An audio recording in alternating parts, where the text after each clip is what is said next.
just noticed a tiny pink thing in the grass. Oh my God. What is this little guy?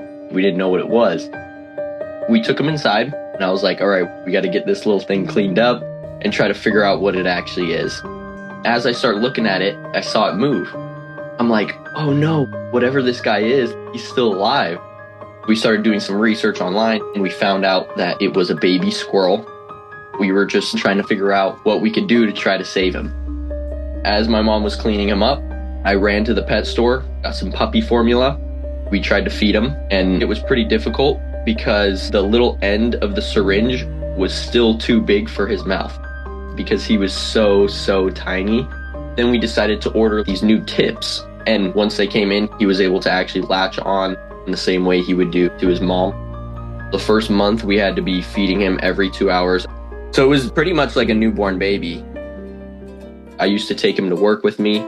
I would just tell my guys, hey, I gotta go to the car and go feed the little squirrel. I'll be right back. The first days were really interesting. Are we gonna keep this thing? Are we going to just raise it up and let it go?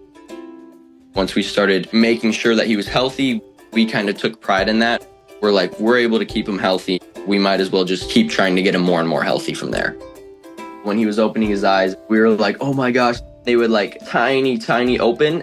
Then from there on, he just got bigger and bigger. As he was getting older, he started relying on us. He would literally come to us when he got hungry instead of going out and looking for his food. A big thing with squirrels is that a lot of times they only choose one owner. They don't like to be handled by people because it's still a wild animal.